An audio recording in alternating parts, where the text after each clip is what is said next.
Le Fioletti que je vous ai trouvé aujourd'hui commence d'une manière un peu grave, mais vous verrez que sa fin n'est pas du tout triste comme on pourrait s'imaginer. En tout cas, imaginez-vous que vous soyez dans une situation de mourir tout seul. C'est pas agréable. Si vous avez au moins un être cher autour de vous, c'est beaucoup mieux. Et bien là, il s'agit de mourir avec l'aide du Padre Pio, et il s'agit d'un évêque. Aujourd'hui, vous ne mourrez pas sans mon assistance. Et c'est tiré d'un livre, Padre Pio, le saint du 3e millénaire de Olivo Cesque.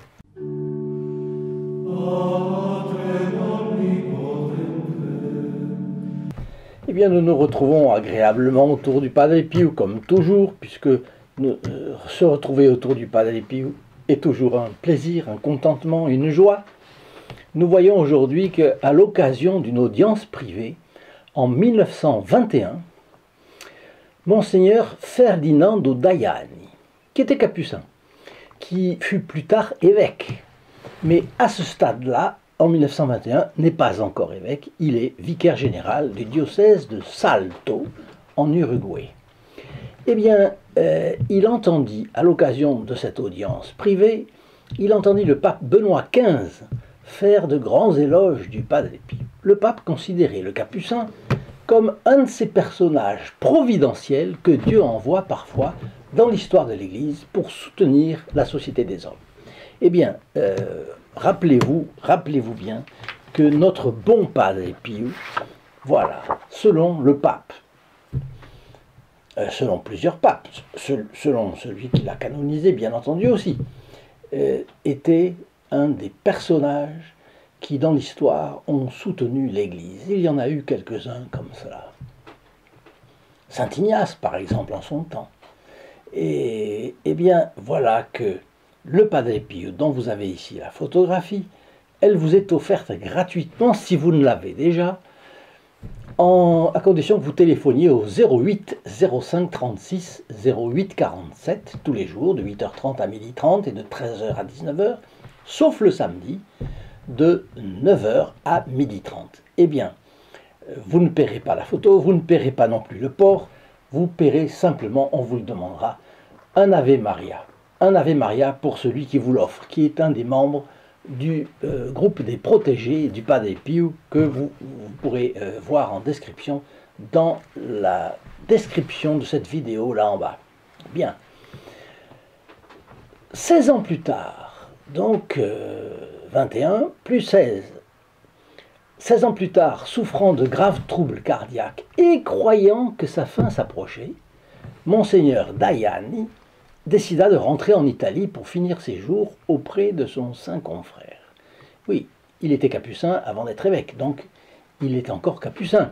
Mais vous savez que les évêques, quand on est évêque, on échappe à la discipline de l'ordre pendant qu'on est évêque. Et puis après, eh bien, c'est au choix de la personne, n'est-ce pas? À peine arrivé à San Giovanni Rotondo, qu'est-ce qui lui est arrivé? C'est incroyable. Le ciel ne l'aurait-il pas aidé? Il eut un arrêt du cardiaque. Alors là, on court auprès du Padre Pio pour qu'il vienne assister l'évêque. Mais non, le Padre Pio continue de façon inexplicable à entendre les confessions dans l'église. Et il n'apparaît, il ne s'approche, il ne s'intéresse qu'après que l'évêque ait repris ses esprits.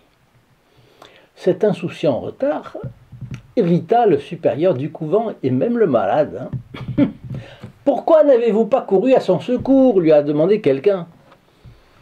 Et son entourage voulait comprendre. Et là, nous aussi, on peut le comprendre, surtout sachant que le malade était un évêque, venant le voir, qui plus est, de loin. Bon, la réponse vint sur un ton de plaisanterie. Mais pourquoi me serais-je pressé puisqu'il n'allait pas mourir? Le Padre Pio, en fait, avait prié pour lui et savait qu'il ne mourrait pas. Et Monseigneur Daiani s'en est rendu compte après, et en signe de remerciement, il a dit au Padre Pio qu'il avait envie de rester en permanence à son service à San Giovanni Rotondo et lui demander l'autorisation. Qu'est-ce qu'a dit le Padre Pio? Non, non, a-t-il réagi. revenez dans votre diocèse, c'est là que vous appelle votre devoir. C'est intéressant de voir qu'à l'époque, on avait la conscience. Vous savez que de la même manière que le prêtre, le curé, est attaché à sa paroisse, un peu comme un mariage, eh bien l'évêque était attaché à son diocèse. Dans l'ancien temps, comme ça, jusqu'il y a une trentaine d'années ou une quarantaine d'années, c'était comme ça. C'était très rare les évêques qui changeaient de diocèse. Aujourd'hui, on change de diocèse. Bien. Alors, non, revenez dans votre diocèse, c'est là que vous appelle votre devoir. Réponse du monseigneur Daiani, ou Padre Pio. Alors, promettez au moins que vous m'assisterez au moment de ma mort. Je remarque une chose, c'est que cet évêque était humble.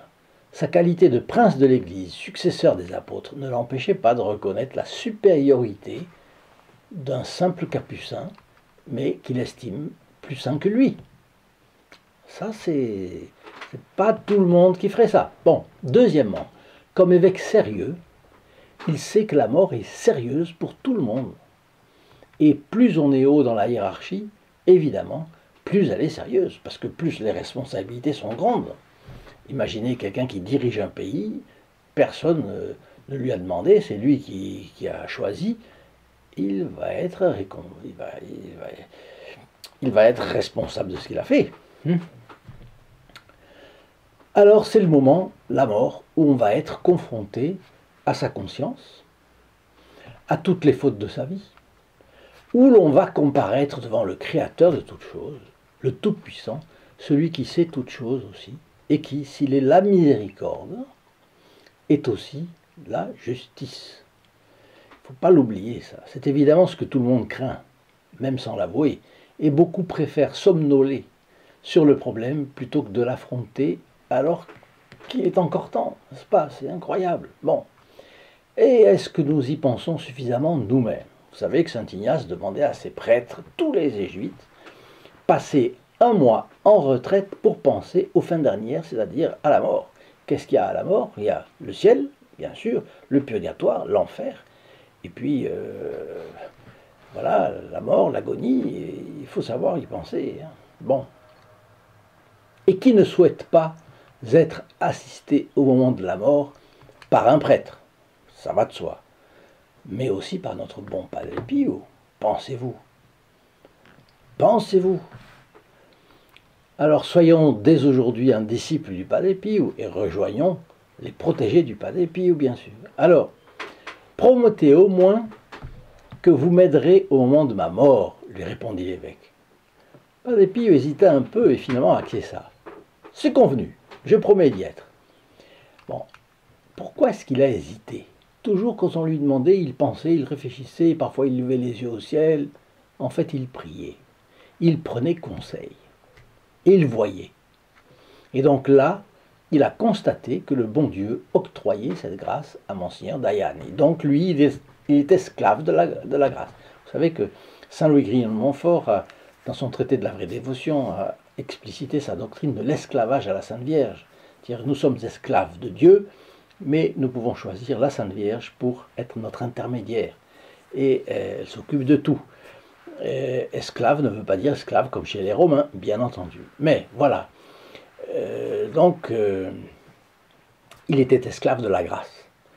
Et un bon supérieur fait cela. Il est esclave de la grâce.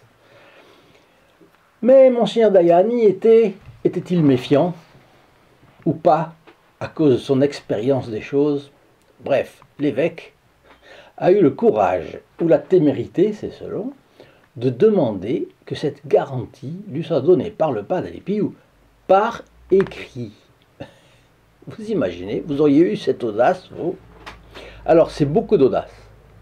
Mais en matière spirituelle, est-ce qu'on ne doit pas être audacieux parfois, hein? Et la preuve, c'est ce qui va se passer. D'accord, répondit le Padre Pio, qui gribouilla sur un morceau de papier. Je vous promets que vous ne mourrez pas sans mon assistance. Signé Padre Pio. De retour en Uruguay, Monseigneur Daiani a encadré le billet, signé de la main du Padre Pio, et l'a mis au mur. Donc ça le rassurait, visiblement. Enfin, voilà quelqu'un, un évêque qui pensait à la mort, n'est-ce pas? Et ça, c'était bien. Une autre mesure qu'il put prendre avant de quitter San Giovanni Rotondo fut d'obtenir un gant qui avait été porté par le Padre Pio, autrement dit une relique de ses stigmates. Vous imaginez bien cela. Imprégné du sang versé, de ce sang qui avait le parfum célestial dont on a parlé plusieurs fois, le sang versé du Padre Pio pour les pécheurs que Dieu avait fait dépendre de lui. Et les années ont passé. Bon, entre parenthèses, nous ne laissons pas passer les jours sans œuvrer au service du Padre Pio. Vous voyez, un évêque voulait finir sa vie au service d'un simple capucin. À nous de servir un peu le Padre Pio, n'est-ce pas? Je crois qu'il n'est pas bon de négliger, de diffuser partout la dévotion envers lui. Alors, n'hésitez pas à partager, vous ne le regretterez jamais. Partagez, partagez. Vous savez que pour chaque semaine où vous partagez au moins une vidéo de cette chaîne, vous bénéficiez d'une messe célébrée pour vous. C'est notre messe du vendredi, célébrée par un bon prêtre, un jeune, ancien officier de l'armée française. C'est entendu avec lui, et comme il célèbre cette messe chaque vendredi à midi, si vous faites au moins un partage de n'importe quelle vidéo de cette chaîne, vous entrez instantanément dans les intentions de sa messe. Je ne sais pas ce que vous en pensez, mais à votre place, je n'hésiterai pas. Les messes sont si rares de nos jours, et en plus à la merci de n'importe quelle dénonciation. Vous imaginez ça aussi, n'est-ce pas? Le petit nombre de messes qui se célèbrent aujourd'hui, eh bien, ce petit nombre l'est sous la vigilance des anticléricaux, et même parfois de cléricaux peu charitables. En tout cas, de très mauvais aloi. Bref, dans les jours qui viennent, je serai attentif pour savoir si les autres religions aussi vont faire l'objet de cette dureté. Bien, bref. En 1941, donc à l'occasion de son 25e anniversaire d'ordination sacerdotale, Monseigneur Alfredo Viola, archevêque de Salto, a promis un congrès sur les vocations religieuses. Et tous les évêques d'Uruguay et plusieurs d'Argentine y participaient aussi, ainsi que de nombreux prêtres et fidèles. Dans la nuit du 11 au 12 septembre, Monseigneur Ferdinando Daiani eut une crise d'angine de poitrine. Seul dans sa chambre, il était sur le point de prendre son téléphone quand il s'est souvenu de la promesse du Padre Pio. Et là, il pense au Padre Pio, il appelle le Padre Pio. Au même moment, Monseigneur Antonio Maria Barbieri, qui fut à ce moment-là, qui serait futur cardinal de Montevideo, a été tiré de son sommeil par quelqu'un qui frappait avec force à la porte de sa chambre. « Allez vite assister Monseigneur Daiani, il est en train de mourir !» L'archevêque réveilla rapidement quelques prêtres qui étaient autour de lui, prit les saintes huiles. Vous savez que l'extrême onction est un sacrement. Tout sacrement a une forme. La forme, c'est-à-dire un vecteur. Et ce vecteur, c'est les saintes huiles. S'il n'y a pas les saintes huiles, il n'y a pas le sacrement. Le sacrement dépend. On peut pas. C'est pas une bénédiction, un sacrement. Bon. Donc, il prit les saintes huiles et tous coururent ensemble jusqu'à la chambre du moribond. En entrant, ils eurent le temps d'apercevoir la silhouette d'un capucin en train de prendre de la distance et s'évanouir dans la pénombre. Monseigneur Barbieri regarda autour de lui. Portes et fenêtres étaient fermées. Par où le capucin était-il passé? Et qui était-ce? Le mystère fut vite levé par un billet qu'il vit sur la table de chevet, avec quelques mots au crayon. Padre Pio est venu. Et au-dessus, sur le mur, la note encadrée du Padre Pio, la même écriture. Voilà, c'est clair. Monseigneur Barbieri prit les deux notes et il les conserva dans l'intention de vérifier un jour, personnellement, l'authenticité de ces billets et aussi l'identité du religieux qu'il avait vu fugitivement dans la chambre de Monseigneur Daiani. Fugitivement ou furtivement, hein, bon. L'occasion lui en a été donnée le 13 avril 1949, donc 8 ans plus tard, lorsqu'à l'occasion d'une visite ad limina, il se rendit à San Giovanni Rotondo. Il arriva au couvent et demanda le Padre Pio. Et aussitôt qu'il le vit, il reconnut la figure qu'il avait aperçue près de Monseigneur Daiani. Mais pour en avoir le cœur net parfaitement, il demanda « Êtes-vous allé déjà en Uruguay, Padre Pio ?» Le Padre Pio fit comme s'il n'avait pas compris. Et pensant que le Padre Pio n'avait pas compris sa question, l'archevêque alla droit au but.